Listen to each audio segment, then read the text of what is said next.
Clutch Sports Talk. Let's go.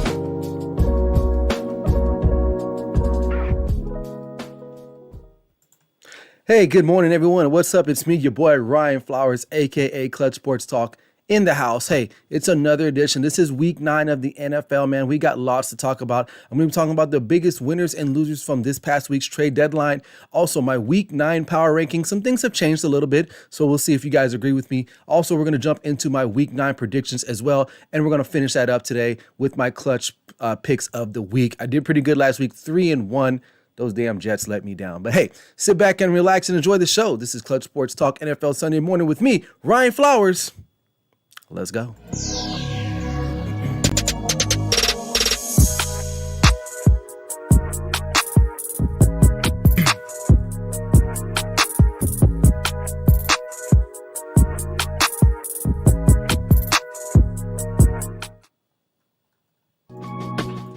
Hey, good morning, wherever you guys are at and where you're watching and listening. I appreciate you guys making me part of your morning, especially for this NFL Sunday morning. Again, this is week 9, man. We are literally plugging along, man. We are plugging along right now. I can't believe how fast the week has, these weeks have just flown by. What can I say? But that's it, man. When you're watching these games, before you know, we're going to be at week 17, week 18, and we're going to be like, man, what happened to week 1 or week 4? But hey, appreciate you guys for joining the show today. But before we get started today, man, make sure you guys subscribe to my YouTube channel as well as The Grid. We're trying to build something here. We are The Grid. We are the future leaders of sports, entertainment, and media content. So, hey, catch the wave while you can and ride it, man. So we're enjoying it. All these great content creators that we have so much out there. So, and before I get into the show, also, I want to show some love for my boy, Barry Grant Jr. from the All Even podcast. Right now, he's got a promo with MyBookie. Go to mybookie.com. If you join now, they can match you up to $1,000 if you put in the promotional code EVEN. Okay, so MyBookie, put in the code EVEN, and they can match your deposit up to $1,000. And this is a great site. I got to get on it myself too. I've been looking at it the last couple of days, especially right now with sports betting, and it's football season, man. It's football season. They got it. I mean, they got baseball, football, basketball, whatever kind of sport there is, man, you got it. If they got soccer in Bangladesh, they probably got it here on MyBookie. So make sure you guys check that out. So remember, go to mybookie.com. When you join now, enter the code EVEN to get up $1,000 in deposit match from that website. So shout out to him. He's doing big things with the All Even podcast. All right. Other things too, man. Hey, if you haven't already, head on over. I'm going to post a link here later on actually on my social media at some point where you guys can get access to Clutch Sports Talk merchandise. All right. It's fall. You know, you're going to need a hoodie. It's going to get cold out here. Even out here in the desert where I live in Las Vegas, Nevada, it gets cold. We got stuff for the babies. We got stuff for the women. We got coffee mugs. We got travel coffee mugs. The tote bags are sold out right now. We got hats. It is what it is. We got T-shirts. Again, make sure you get that water bottle. Stay hydrated, especially in the fall. Make sure you head out and check out this website and make sure you get your Clutch Sports Talk merchandise, because if not, you're missing out. You're definitely missing out. So we want to make sure you guys get that. All right. With that out the way, let's go ahead and talk about this past week's trade deadline, right? So before I get into some big losers and winners and losers, I would say that typically a lot of people think the trade deadline is kind of like the NBA. More often than not, there's not a lot of like big time trades. Now, every now and then you do get that. You do. But in the NFL, it really doesn't happen that often because most teams are pretty set. They're probably trying to add one other little supplemental piece to maybe make that run, or maybe they're just trying to get something for somebody, especially for a guy that's probably not going to be with the team next year. But today, really, when I think about winners, the first team that comes to mind is the Baltimore Ravens. In a sense, because they've added a little piece to their defense, which we know their defense was good, but you add like Roquan Smith to that defense, that does help them out quite a bit.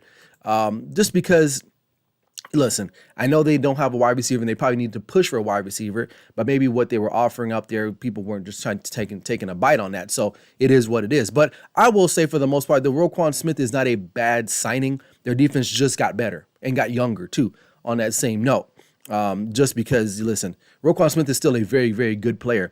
And now I remember in the beginning of the season, he was not trying to stay in Chicago. They granted his wish. He's out of there. And now he's going to be on a team that's probably going to end up winning this division right now because the Bengals are struggling with Jamar Chase. They just took an L last week. No Jamar Chase, so no big plays. No big plays equals not a lot of wins for the Bengals because that's their formula, right? And then now Roquan, you're going from Chicago. Now you're going to play on a team with Lamar Jackson, who they have Super Bowl hopes. Okay, none to say, least to say, right? So Ravens defense, definitely a winner in my mind. Justin Fields, oddly enough, we were just talking about Chicago Bears. Justin Fields is a winner. Why? Because now he's added Chase Claypool, a number one guy that he's never really had. I know they have the kid Mooney, but outside of him, he needs help. N'Keal Harry is a bust. This guy is always hurt. So adding a Chase Claypool to your lineup does help you. Now, does it help them today in the future for this season? Probably not. Probably not, I would say. Just because they need a whole offseason. I like what Matt Eberflus has done. He's kind of changing the environment around there, around Chicago. They're a much better team than I give them credit for. Now, I've been documented in the past saying that this team is a total dumpster fire. Maybe they've upgraded. They're not a complete dumpster fire anymore, but they definitely have some needs. Now, they did get rid of two of their better defensive players. So to me, that's going to hurt them in the end. They traded away Robert Quinn earlier last week to the Philadelphia Eagles. So that's a win for Robert Quinn, really, in a sense, too, because now he's going to a Super Bowl contending team. And then Roquan Smith also getting traded, like I just said, to the Baltimore Ravens. But Justin Fields, definitely a win for him because now they're going to start, and hopefully they can start adding other offensive pieces. Now in the offseason, they're probably going to have to improve that offensive line still. Justin Fields still running around back there, but there is some hope. There definitely is some hope for the Chicago Bears. All right. Well, other winners that I can think of off the top of my head, T.J. Hawkinson. He got traded away from the Detroit Lions to a division rival in the Minnesota Vikings. So the tight end has been pretty solid coming out of Iowa at tight end and playing for the Lions for the last 2 or 3 years, if I'm not mistaken. Now he got traded to a team that's going to be in the playoffs. The Lions are done. This might be Dan Campbell's last season. So that's a big win for T.J. Hawkinson. Miami Dolphins, adding to their defense. They went ahead and traded for Bradley Chubb, an elite edge rusher, something that's going to help them, especially late in games when you're playing against quality quarterbacks in the playoffs, especially if you get a chance to play against the Chiefs or Josh Allen and the Buffalo Bills. Who else is coming out of AFC West who has really good quarterbacks? If Joe Burrow's there, Lamar Jackson, you're definitely going to need that edge rusher. And Bradley Chubb is definitely that guy. So that's a really good trade. Not quite sure why the Broncos got on that one, but hey, it is what it is. The Broncos are doing Broncos things. But that's a win for the actual for Bradley Chubb and the Miami Dolphins in the same note. So he's leaving one team that's not going to probably do anything, and now he's going to a team that's contending probably for a Super Bowl championship. Maybe we'll see. We'll see. All right, losers. Aaron Rodgers and the Green Bay Packers, they could not get anything done. Reports were saying that they did try to make offers to get some guys. It just It just didn't happen. And so yet again, the Packers have failed to acquire a target for Aaron Rodgers. Now, I'm not saying you go out and replace a Devontae Adams overnight. You just can't. You can't. But their current wide receiving core, we knew going into the season what it was. I thought Aaron Rodgers was a little bit better this season. Well, I thought he was going to be good enough to help elevate this team, but apparently that's not the case. It's not working. So they didn't do anything. They didn't do anything really in the trade deadline. So that's a loss. Now maybe Odell Beckham might be still out there, but this is a guy coming off an ACL in the Super Bowl. So how good can he be? Can he be a number one guy for a team that actually really needs a true number one? I think Randall Cobb is their number one receiver as far as stats are concerned. And he's ranked like 40th or something like that overall among other wide receivers in the National Football League. So if your number one guy is not even in the top 20 as far as stats and yards and all that is concerned, you're in pretty bad shape. Now, they still have a formidable run offense, but teams are just going to load up and they're going to say, you know what, Aaron, you're going to just have to beat us. And right now, it's not looking good. I think they dropped their last three in a row. Now they got the Lions today, but I don't know. We'll see. The Lions can score, but they can't stop nobody. But they can't score either. They can score. They can't stop people, but they can score. So that's going to be an interesting game. We'll talk about that one later on. Another loser, Brandon Cooks, not able to get out of Houston. He did not play in the Thursday night matchup against Philadelphia. So that's a loss for him because, you know what? He's a talent, man. And I know people were trying to acquire him. I know the Cowboys were in the mix, but for whatever reason, whatever the Texans were asking for might have been a little bit too steep for a lot of teams involved in that particular trade. So I know people can use his services. He's not the guy he once was before. He's been around a bunch of teams now, but he's still a vertical threat that you have to account for if you're playing them. All right. Another loser, Cam Akers. Was not able to get out of LA. Now, he's been disgruntled for quite some time. Now, he had the injury last year. He's come back. He had a really good rookie season.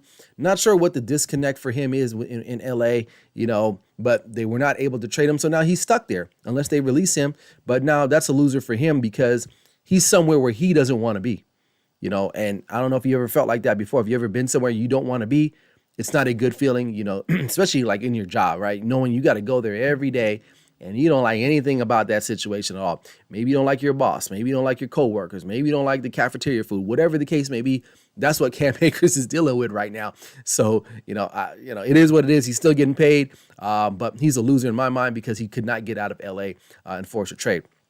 Kareem Hunt, also another running back who he's playing second fiddle really to Nick Chubb. Nick Chubb is the guy. He's the guy. Now, I do think that him staying in Cleveland, it could be a good thing for him, I guess. Maybe he won't be that number one guy anymore like he once was before. But I don't think he wants to be in Cleveland anymore. I think he's ready to move on. I think he wants to be the guy. I think and the media in Cleveland has been asking him like, hey, do you want to be traded? Do you want to get out of here? And he's just like, he's probably getting irritated by that too, because Nick Chubb is the guy. He is the guy. There's no doubt about it. Now, if Nick Chubb does go down, then Cleveland Brown would be stupid to have traded him because guess what? Now you have an insurance policy in Kareem Hunt who can still get it done in the National Football League. All right. Broncos defense, again, I was just talking about the trade that they traded away one of their best edge rushers, Bradley Chubb. Why? I just don't understand. When your defense has been your really lone bright spot in all of this season has been your defense, and then you trade one of your better defensive players who can get after the quarterback. Now, they went ahead and acquired Randy Gregory, who has not panned out, which I'm really glad that didn't pan out for them because Randy Gregory is a punk, really, in my mind. So the way he left the Cowboys, citing some other type of weird stuff, the deal got done or didn't get done, whatever the case may be. He's talking a lot of trash about the Cowboys. He ended up getting paid a little bit more. So, I mean, in the end, he wins, but the Broncos really lose because they're not getting anything out of him. And then you traded away your best pass rusher in Bradley Chubb. So not quite sure what's going to happen with the Broncos, but their defense is going to be less potent because you can't rush the quarterback. And I don't even know who else they got in their line. I'm looking through their roster right now, and I don't see, other than Randy Gregory, who you signed for big money. And then they traded for some guy named Jacob Martin. Okay, from the Jets. For you Jets fans, I don't know. You got to fill me in. I don't know who that guy is. Is he any good or not? I don't know. All right. Oh, we got some comments here. I got to figure out how to get the comments on here. I know how to do it. but I got to test it. But I got some comments from my boy, All Even Podcast, Barry Grant Jr. He said he got the Lions winning today. You know what? I'll share my thoughts on that one. He said the gaslighting Cowboy BS again. They better get OBJ. That's one thing Jerry Jones is really good at. Every year he talks about this or that, something that may happen, or we had some good deals and we just couldn't work. Like, okay, dude, like pull the trigger. Pull the trigger. All right. You traded for Roy Williams years ago, who didn't even pan out. And OBJ and Roy Williams are not even the same guy. Like, OBJ is way better than Roy Williams was, right? He gave up a lot for Roy Williams. Hell, he gave up a lot for Amari Cooper just a couple years ago, and look what happened. Now Amari's not here anymore, but sometimes I think Jerry, he's cheap, but he's not cheap. It's weird. I can't explain it. He's a cheap but not cheap owner, if that makes any sense. But I don't know. But we'll talk about the Cowboys here in just a bit. But those are my biggest winners and losers. The only other team I maybe might add is the Raiders. They didn't really do anything. I thought maybe they probably should have traded Darren Waller, because people wanted Darren Waller. I heard the Packers were in interest for him. He's always hurt. He's always hurt now. And it's funny because he was considered, at least in my mind, one of the top tight ends in National Football League with Kelsey and George Kittle. And now, due to injuries, and I know you can't control that, it is what it is, but he hasn't been very productive at all. And if a team was willing to give you some draft collateral, because let's be real, the Raiders are going to be picking high anyway. They're not going to be winning a lot of games the rest of the year. So why not get some draft picks? Because you're not going to make a run for the playoffs. You're not going to make a run for the Super Bowl. Get rid of Waller. He's always hurt, but it is what it is. So I'll give credit to the Packers. They were trying to do something, but to me, Darren Waller wasn't the guy. And we'll have to. But the Raiders, they didn't add anybody on their defense. Their defense is still atrocious. So to me, in my mind, they're losers as well in regards to the trade deadline. So we'll keep it pushing. All right. Moving right along, let's get straight into the power rankings for week 9. I still got the Eagles number 1. A lot of it too is not because they're undefeated. This team they're multifaceted, man. They can run the football, they can throw the football. Their defense is not that bad, right? They're pretty decent. So they're playing really well. Now it's a power ranking, so I'm not going to base this solely off of the wins and losses, even though for me, I have to account for that. I do have to account for that. So I still got the Eagles at number 1. Buffalo Bills coming in at number 2. Listen, this team still, I like them. I really still like them, but I think they may run into a buzzsaw again if teams are able to slow them down just a little bit, because they're heavily reliant on Josh Allen, and to me that scares me. And I'm not saying you can't rely on your best playmakers. Excuse me, I had to get a drink of water. But you can't. It's like that's all they run through him, And so now they're getting healthy on the defensive side, which I do like for them. But I think it's going to be between them and the Chiefs. I think the Chiefs are going to have to go on the road and beat Buffalo in Orchard Park, which is a tough task. But if a team can do it, I think Kansas City will. And that leads me to my third team, the Kansas City Chiefs. They've added Kadarius Toney, more firepower. Now, I'm not saying he's Tyreek Hill. He's a poor man's Tyreek Hill. And I hope he plays today. I'm really interested to see. Or no, are they on a bye? No, they play tonight. I'm tripping. They play tonight against the Titans. So I hope he does start. I really think that he's going to help them out even more. Their offense is really potent, okay? And you had a guy like that, who's motivated. I think he wanted to get out of New York. I don't think that was ever a really good fit for him. So we'll see what happens. My Dallas Cowboys at number 4. If they can get that offense to be average, that defense will carry them the rest of the way, okay? We saw a little glimpse last week of what that offense could do, scoring 4 touchdowns on 4 possessions early in that game. They got it rolling. Tony Pollard is a home run hitter. A lot of people still think that Zeke is the guy.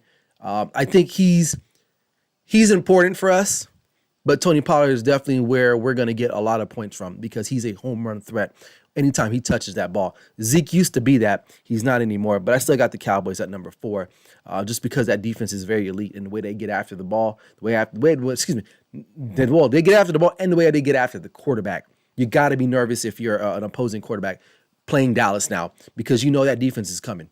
You know that defense is coming, so I'm going to put them at 4 over the Vikings. I had the Vikings over the Cowboys last week, but to me, the Vikings, they're not really elite on defense anymore the way they used to be.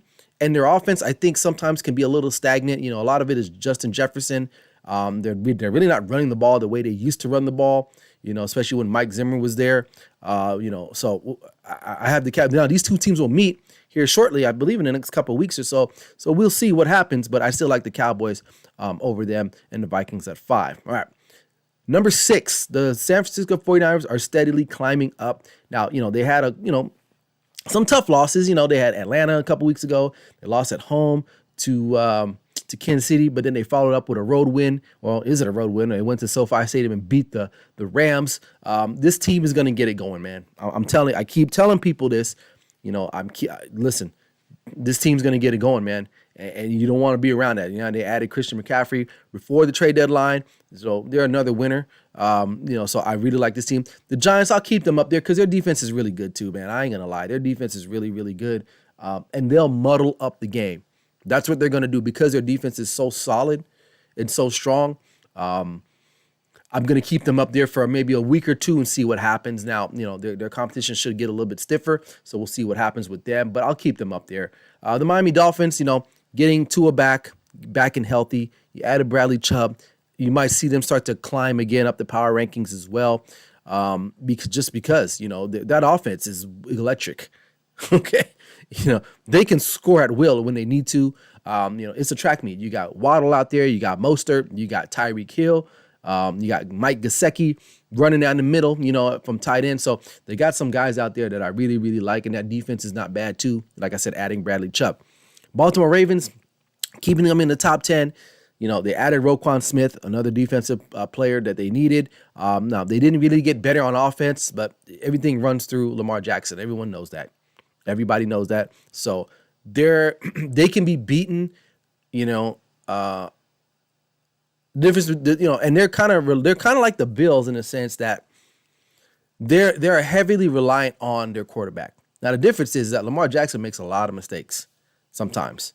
Okay, untimely fumbles, untimely interceptions. Where Josh Allen, to me, just from what I can tell, doesn't really do that a lot. Now he'll throw you one, but I feel like because both of those teams are really reliant, and I think I like Buffalo's defense better. That's why they're still the better team overall, okay, just period, which they proved that. And when they played this year, it was a close game. So the Ravens definitely have the personnel. They definitely got the personnel to be in the top, 5 of the power rankings. But because there's something missing from them, I just don't feel like they need to be up any further right now until they, get some more wins. We got John Rivera in the chat. He says he's got Minnesota over Dallas in his top 5. That's fair. I mean, I can see that. But I'm not being a homer because I'm a Cowboys fan. I'm just keeping it real. I feel like again, the Dallas's defense is so elite, and Vikings defense is not. If Dallas can get a mediocre, well, not mediocre, just an average offense, hopefully with Dak back, they get some things going. And let's just say they do add an OBJ to the pot.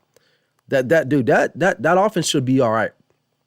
That offense should be all right. So, although I do like Minnesota, Justin Jefferson, but I think the Cowboys can match up well with the Minnesota Vikings, especially on the defensive side.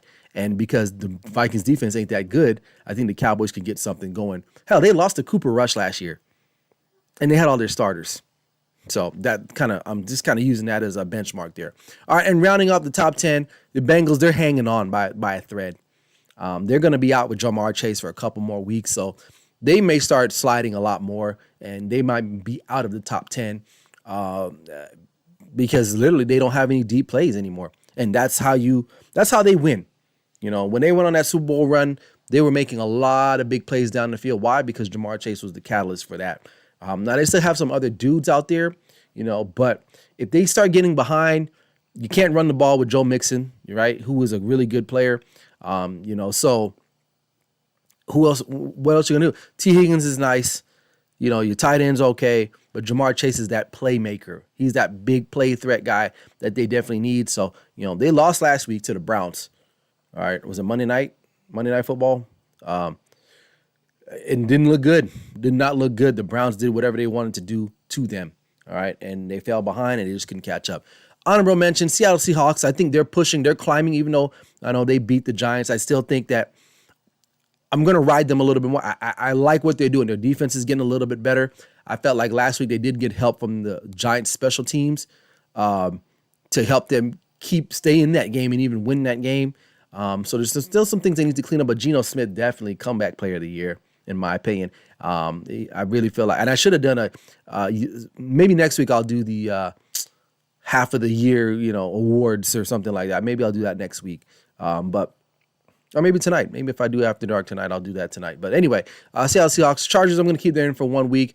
They got a tough one. They're going to Atlanta today. I'll give you my thoughts on that. But I think Chargers will be out of this whole talk of the power rankings here shortly, just because they end up falling. That's just what they do. That's what they do. So those are my power rankings for this week. Love them, like them, or leave them. It is what it is. All right. Let's check out some predictions today. All right. We got the Carolina Panthers taking on the Cincinnati Bengals. This one, now the Bengals are at home, right? But Bengals are favored by, I think, a touchdown, if I'm not mistaken. I think it was 6.5 at one on some spots and 7s in other betting sites. Carolina coming off a gut-wrenching loss, a game that they probably should have won if it wasn't for. Now, I don't want to blame it on one player because you have a full game to beat the other team. But DJ Moore, if you kept your helmet on, man, after that great score to tie the game, all you need is an extra point. And Eddie Pinero will probably make that, but you take your helmet off, it pushes him back. Now, Eddie Pinero still got to hit that field goal. I mean, granted, he's still got to hit it, but you made it harder. If you just did that, you probably sneak out that game. PJ Walker had a hell of a game. So this one, I'm going to take the Bengals only because they're at home. That's the only reason why. If they were on the road, I'd probably take Carolina, but I'm going to take the Bengals to win this one. It'll be a close game, I suspect. I think they're going to, Panthers are going to keep it close, but in the end, I think the Bengals will be able to pull away because they're motivated. They just lost Monday night, short week. They're not feeling good about that. They want to get back on the field. And what better place to do it at home against a struggling team in the Carolina Panthers. All right. Indianapolis Colts taking on New England Patriots. This is easy for me. It's a no-brainer. Sam Ehlinger, I think, is still the starting quarterback for the Colts. And we all know what Bill Belichick does to young quarterbacks. This one should be a no-brainer. And I think the Patriots will cover. They're minus 5.5. I think the Patriots will cover this game easily. The Colts fired their offensive coordinator this past week, which that's a whole other issue that I don't even want to get into. But hey, it is what it is. So, shout out to Marcus Brady. Hopefully he only lands another gig somewhere else that will utilize him in the right way. All right.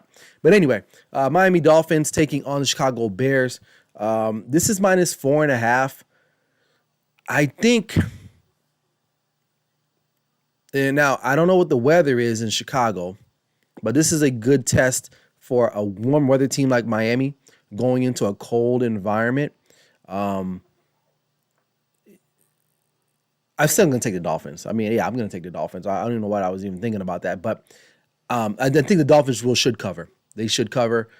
Chicago, they're lacking two of their top defensive players. Miami, they added a defensive. I don't know if Bradley Chubb is going to get a start today, but he might see some minutes today, so I'm going to take the Dolphins.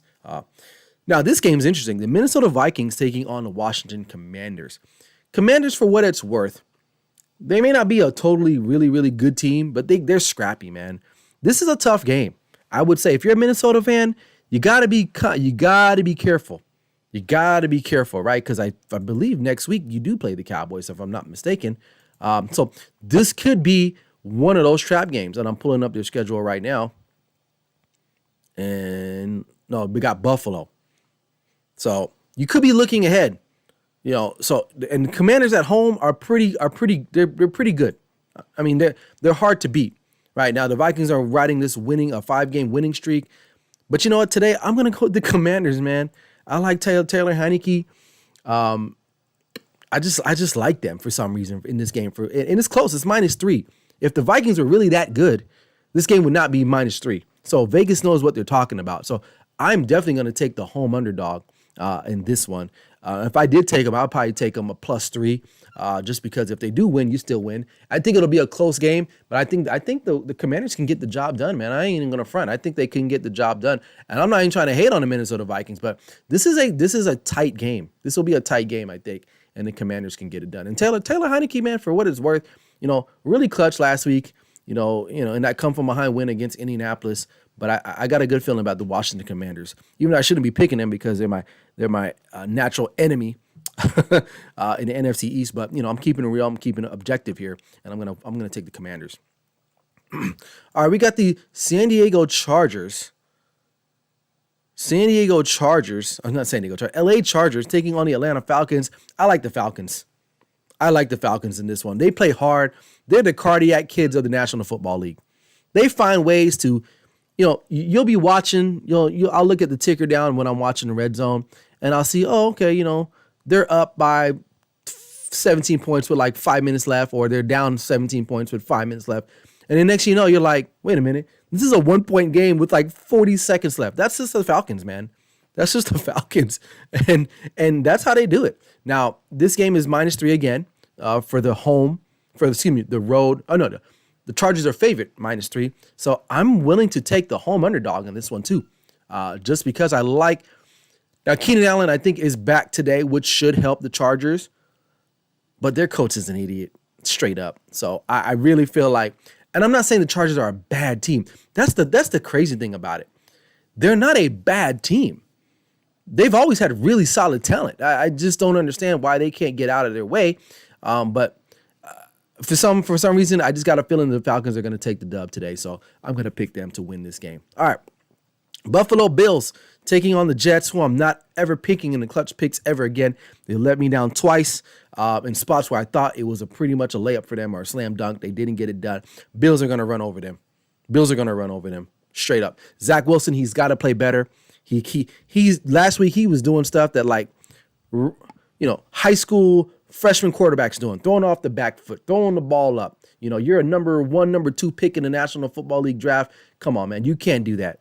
You literally gave away that game to the Patriots. So if he doesn't play better, they're not going to go any further because their defense can only do so much. Now, their defense is top tier, but their offense, they got to get it going.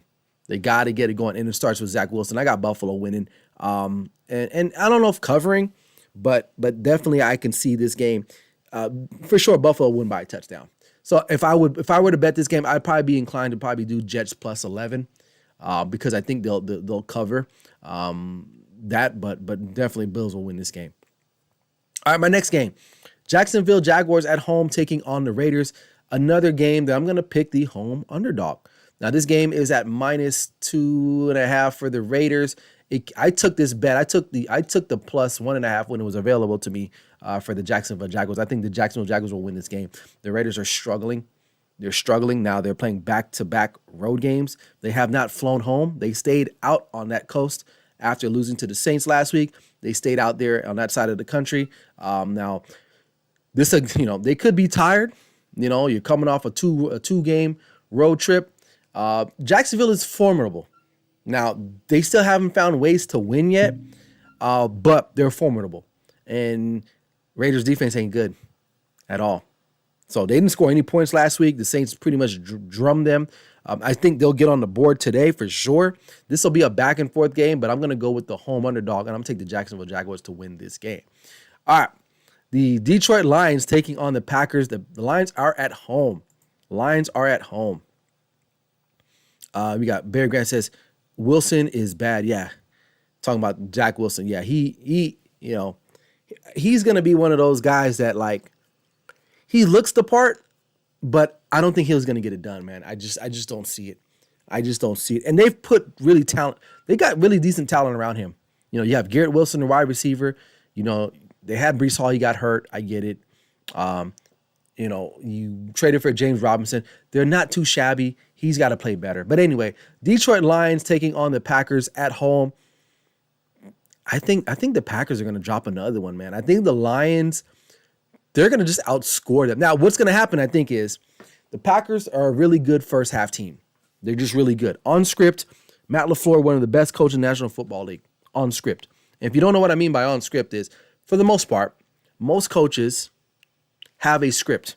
They're going to run a certain amount of plays on a list because they want to see what's being offered to them by the defense or what's offered up so they can take advantage of it in the second half. On script, Green Bay Packers look really good. That's why you see a lot of times they go up a lot and then they end up losing games in the end because why? Teams go into the halftime, they make their adjustments. They're off script now, and now they can't catch up with the adjustments that the other team has made. Now, I don't think the Lions are really that well coached in that regard. When I think of Dan Campbell, I don't think of a great X's and O's type of guy. But I think the Lions, they can score. They can score. That's one thing they've proven they can done all year. Even though the Packers are favorite at -4, again, I'm probably going to take the home dog. I'm taking a lot of home dogs. That's what 4? I got Commanders, Falcons, Jags, and Lions. But this is a very plausible game, man. I don't think Aaron Rodgers, and they just don't have it. Now, I know they've had the Lions number over the years, but because of the Lions' ability to score just as well with the Packers, this might be a bad bet. If you're looking for one of those games, you're trying to put together a parlay. This might be one of those games, man. What's the over under on this one? 49.5. Yeah, I can see that. I can definitely see that. So, but I'm going to take the Lions. And I told myself I would never take the Lions again, but the Packers just really don't got nothing. Now, if the Lions lose this, even though they are the underdogs, if you don't win this game at home, I'm done with them. I'm completely, they're going to go in there with the Jets as a team that I am done with for the rest of the year. I'm not going to even mess with them anymore. All right. So, but definitely, I don't know. Aaron Rodgers, I mean, what, that'll be 4 in a row if they drop this one? 4 in a row? So, will he will them today? I don't know. It remains to be seen. All right. The team that I've been riding like a dog, Seattle Seahawks taking on Arizona Cardinals. I like the Seahawks, man. I know the Cardinals are favorite, but I like the Seahawks. Pete Carroll's teams, if you go back in history, man, even from college, they play wherever, man. They'll play you, I'm going to be like green eggs and ham. They'll play you on a train. They'll play you on a plane. They'll play you on a boat. They'll play you with a goat. They play hard. His teams, no matter where you are, they will play their butts off. And I like what Geno Smith's doing. Arizona, I still think there's some turmoil there going on, man, between the quarterback, the head coach, and the leadership there. I know they have DeAndre Hopkins, but Seattle's defense is getting a little bit better. I like what they have at running back. They have a two-back system with DJ Dallas and Kenneth Walker, who's looking like that guy. I really like Seahawks today, man. If you're gonna pick that, I would take the Seahawks in a road underdog situation. I really, really like the Seahawks. I just don't think the Arizona Cardinals are that good of a team. Even with DeAndre Hopkins, I think they're just not good. I think they had their window. That window's closed. And they may be looking for a head coach sooner than later, too, depending on what happens the rest of this year. All right. LA Rams taking on Tampa Bay Buccaneers. I'm going to go with the Rams. Buccaneers really did not look that good against the Ravens. And now, don't be honest. To be honest with you, the Rams, too, aren't that really great. But these are both teams that a lot of people had Super Bowl ambitions for. And so to see where they're at right now, this is a must-win for both teams.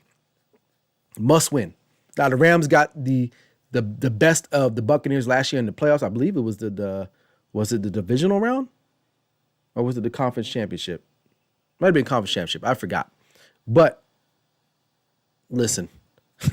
Listen. No, it was divisional round because the Niners and the Rams played in the conference championship. But yeah, Cooper Kupp is going to have his field day back there again. The Buccaneers defense just ain't that good anymore either, man. They don't get after it the way they used to. They can still stop the run. They're still formidable there. I'm going to take Sean McVay to out coach the coaching staff for the Tampa Bay Buccaneers. And there's a disconnect too with Tom Brady and his team for sure. Now, the Buccaneers are favored -3, but I'm going to take the Rams. I'm going to take the Rams in this one to pull out the dub. Right. And Sunday Night Football, we got the Tennessee Titans taking on the Kansas City Chiefs. This is going to be a fun one to watch. I like watching Derrick Henry run over people. It's the most hilarious thing ever. I think he's going to have a really good game tonight, but I still like the Chiefs. Now, the Titans play the Chiefs close. They always do. They always do. In the last couple meetings they've had, these games have always been close between these two teams. Now, what the spread on this game is It's minus 12 and a half, man. I don't that's dude, I don't know. I think the Titans are just good enough. They won't win, but they're gonna keep the game close. I'm more inclined to probably do the plus on the Titans in this game. I really am. Because defensively, they're formidable enough. They'll run the football. They'll do clock management, control the clock with the run game with Derrick Henry. Now, Malik Willis is not the guy. I will say, I think that's probably the only drawback. If Ryan Tannehill was probably starting this game, I'd probably feel a little bit better. But Malik Willis did not show me anything last week against the Texans at all. And maybe that's the reason why this spread is it could be 13 in some places, but minus 12 and a half in others. So that's probably the reason. I would expect a heavy dose of Derrick Henry tonight if I'm the Kansas City Chiefs. You have to.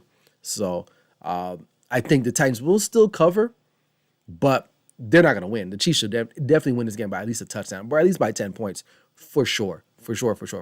All right.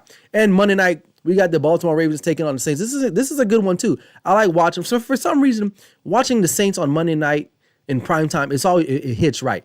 It's a great environment. It's a great stadium to watch a game from, at least from TV. I've never been to the stadium before.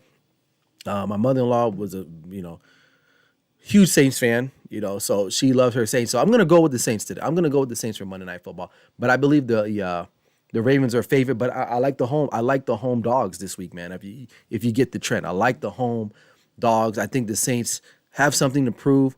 The Ravens, coming off a good win against Tampa Bay on the road, but it wasn't like oh my God, they just blew out the Bucs. And the Saints, I think they may have figured out something, man. Their defense is still one of those defenses that can stop you, slow you down. And I like, even though, this is going to be a good game. I'm going to say that I can guarantee you, but I'm going to pick the Saints to win this game just on a hunch.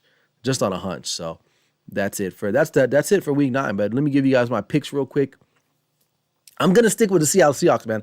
I'm going to ride them until I can't ride them no more. Okay. All right. I like Jacksonville at home against the Raiders. I like the Falcons, and I like the Rams. So I went 3-1 last week. I would have went undefeated if it weren't for them punk-ass Jets. I would have went back-to-back 4-0 weeks. So looking to go 4-0 again. I improved that record. I'm 18-2. I really had two bad weeks, man, where I went 1 for 3. That really messed me up. That really, really messed me up. But I went out on a limb. I try to go out on a limb every now and then. I don't try to pick just obvious favorites, because that's not the case. There's going to be some upsets. And in the National Football League, a lot of these games are not really that much of an upset, man, because these are professional teams, all right, for the most part. So they get paid to play. But those are my picks of the week. Write them down. Do what you got to do. I posted it on my Instagram, so if you want to go back and look at it, make your bet. These are the teams that I'm riding with today, man. And I'm doing all right, man. I'm above 500. So I think I'm doing okay. I'm looking to improve each and every week. Okay. Well, that's it. That's all I got, man. I hope you guys enjoyed the show. I have an engagement later on this evening, so I'm not sure if I can get back on for After Dark. If I do, it's probably going to be before the Sunday night game. So that's why you want to subscribe to the channel, Clutch Sports Talk. Hit that notifications link. Make sure you know when I'm going live. You can catch that show later on this evening or afternoon, depending on where you live. Be on the lookout for my next highlight review, or week 9 next week Tuesday. If other than that, man, enjoy today's games and place those bets. And if you do bet, be responsible. Head over to MyBookie again and make sure you take advantage of that promotional rate. Put in the promo code EVEN so they can match you up to $1,000 for your first time enrolling. So make sure you guys do go ahead and do that. But other than that, thank you for making me part of your Sunday morning, your ritual. Until next time, this is Clutch Sports Talk, NFL Sunday Morning with me, Ryan Flowers. Never settle till the work is done. We'll see you guys later. Peace.